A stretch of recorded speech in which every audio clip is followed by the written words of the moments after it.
NSDL payment ബാങ്കിൽ account ഉള്ളവരുടെ mobile ആപ്ലിക്കേഷനായ NSDL Gephi app ഉപയോഗിച്ച് നമ്മുടെ തന്നെ മറ്റൊരു ബാങ്ക് അക്കൗണ്ടിലേക്കോ അല്ലെങ്കിൽ മറ്റൊരാളുടെ ബാങ്ക് അക്കൗണ്ടിലേക്കോ എങ്ങനെ എളുപ്പത്തിൽ പൈസ അയക്കാം എന്നാണ് ഈ വീഡിയോ കാണിക്കുന്നത്. അതിനു മുൻപ് നമ്മുടെ ചാനലായ ഓൾ ഫോർ ഗുഡ് ഇതുവരെയും സബ്സ്ക്രൈബ് ചെയ്തിട്ടില്ലെങ്കിൽ സബ്സ്ക്രൈബ് ചെയ്യുക. അതുപോലെ കൂടുതൽ ബാങ്കിങ് ടിപ്സുകളും വാർത്തകളും വാട്സപ്പിൽ നിങ്ങൾക്ക് ലഭിക്കുവാൻ നമ്മുടെ വാട്സപ്പ് ഗ്രൂപ്പിൽ അംഗമാകുവാനുള്ള ലിങ്ക് ഡിസ്ക്രിപ്ഷനിൽ കൊടുത്തിട്ടുണ്ട്. നമുക്ക് എങ്ങനെ ഫണ്ട് ട്രാൻസ്ഫർ ചെയ്യാമെന്ന് നോക്കാം.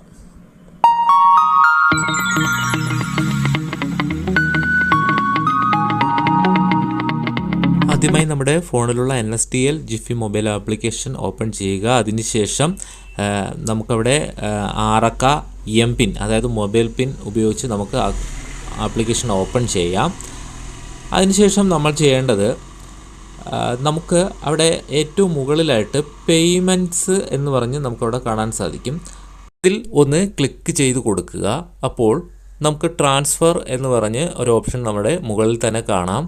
അതിന് താഴെ മെയിൻ ഒരു ഇൻ്റർഫേസും കാണാൻ സാധിക്കും. നമ്മൾ ബെനിഫിഷ്യറി ആയിട്ട് ആഡ് ചെയ്ത അക്കൗണ്ട് ഡീറ്റെയിൽസ് നമുക്ക് അവിടെ കാണാം. എങ്ങനെയാണ് ബെനിഫിഷ്യറി ആഡ് ചെയ്യുന്നത് എന്നുള്ളൊരു വീഡിയോ ഞാൻ നേരത്തെ ചെയ്തിരുന്നു. അത് നിങ്ങൾ കാണുക. അതിൻ്റെ ലിങ്ക് ഈ വീഡിയോയുടെ ഡിസ്ക്രിപ്ഷൻ ബോക്സിലും ഐ ബട്ടണിലും ഒക്കെ കൊടുത്തിട്ടുണ്ട്. അത് ക്ലിക്ക് ചെയ്ത് നിങ്ങൾക്ക് ബെനിഫിഷ്യറി എങ്ങനെയാണ് ആഡ് ചെയ്യുന്നത് എന്ന് കണ്ടതിന് ശേഷം ആയിട്ട് ആഡ് ചെയ്യേണ്ട അക്കൗണ്ട് നമ്പർ, അതായത് പൈസ അയക്കേണ്ട അക്കൗണ്ട് നമ്പർ ആഡ് ചെയ്യുക. അത് കഴിഞ്ഞ് നമുക്കിവിടെ ട്രാൻസ്ഫർ മണി എന്ന് പറഞ്ഞ ഒരു ഓപ്ഷൻ കാണാം. ജസ്റ്റ് അതിലൊന്ന് ക്ലിക്ക് ചെയ്ത് കൊടുക്കുക. അപ്പോൾ നമുക്ക് ബെനിഫിഷ്യറി ആയിട്ട് ആഡ് ചെയ്ത ആൾക്കാരുടെ എല്ലാ ലിസ്റ്റ് അവിടെ കാണാം. നമുക്ക് മറ്റൊരാളെ ഇനിയും ബെനിഫിഷ്യറി ആയിട്ട് ആഡ് ചെയ്യണമെങ്കിൽ അവിടെ add and send to beneficiary എന്ന് പറയുന്ന ഓപ്ഷൻ ഉപയോഗിക്കാവുന്നതാണ്. അല്ല എങ്കിൽ നമുക്ക് ബെനിഫിഷ്യറി ആയിട്ട് ആഡ് ചെയ്ത ആളുടെ ആ പേരിൽ നമുക്ക് ജസ്റ്റ് ഒന്ന് ക്ലിക്ക് ചെയ്ത് കൊടുക്കുക.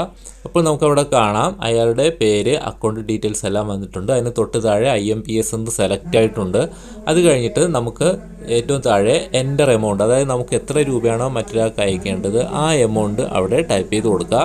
അത് കഴിഞ്ഞ് അതിന് തൊട്ട് താഴെ റിമാർക്സ് എന്ന് പറയുന്നിടത്ത് ഓപ്ഷണലാണ്, അതായത് വേണമെങ്കിൽ എന്തെങ്കിലും ഒന്ന് എഴുതുക, ഗിഫ്റ്റ് എന്നോ എന്തെങ്കിലും ഒന്ന് ലോൺ റീപേയ്മെൻറ്റോ ഒന്ന് എഴുതുക. അതേപോലെ മുകളിൽ IMPS എന്ന് സെലക്ട് ആയിട്ടുണ്ട്. അതിന് തൊട്ട് താഴെയായിട്ട് നമുക്ക് NEFT വഴിയാണെങ്കിൽ നമുക്ക് കൂടുതൽ പൈസ അയക്കണമെങ്കിൽ NEFTയും ഷെഡ്യൂൾഡ്, അതായത് മാസാമാസം ഒരേ ദിവസം അങ്ങനെ പോയിക്കൊണ്ടിരിക്കണമെങ്കിൽ ഷെഡ്യൂൾഡ് പേയ്മെൻറ്റ് എന്ന് പറയുന്ന ഓപ്ഷൻ ഉപയോഗിക്കാവുന്നതാണ്.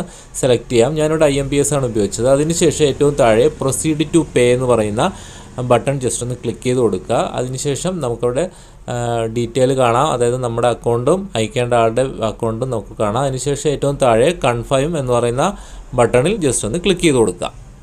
അത് കഴിഞ്ഞ് നമ്മുടെ മൊബൈൽ ആപ്ലിക്കേഷൻ അതായത് പ്രോഗ്രസ്, അതായത് നമുക്ക് പൈസ അയക്കുന്ന ഒരു ടൈമാണ് അവിടെ. ജസ്റ്റ് 1-2 സെക്കൻഡ് ആയിരിക്കും. നമുക്കവിടെ ഇവിടെ കാണാം സെക്കൻഡ് പിന്നാണ് ഫണ്ട് ട്രാൻസ്ഫർ പ്രോഗ്രസ് എന്ന് പറഞ്ഞിട്ട് നമുക്കവിടെ കാണിക്കുന്നതാണ്. നമുക്ക് ഉടൻ തന്നെ നമുക്കവിടെ കാണാം ഇവിടെ ഈ അവരുടെ റേറ്റ് ചെയ്യാനാണ്. അതിന് ജസ്റ്റ് ക്ലോസ് ചെയ്യുക. അപ്പോൾ നമുക്കവിടെ കാണാം മണി സെൻഡ് ടു ജിഫി സക്സസ്ഫുൾ ആയിട്ടുണ്ട്. അത് നമുക്കത് വേണമെങ്കിൽ ഷെയർ ചെയ്ത് കൊടുക്കാൻ മുകളിൽ ഒരു ഓപ്ഷൻ ഉണ്ട്. അതുപോലെ മണി മെസ്സേജും വരുന്നതായിരിക്കും. നമുക്ക് ഇത്തരത്തിൽ വളരെ ഈസിയായി മറ്റൊരാൾക്ക് പൈസ ട്രാൻസ്ഫർ ചെയ്ത് കൊടുക്കാൻ സാധിക്കുന്നതാണ്.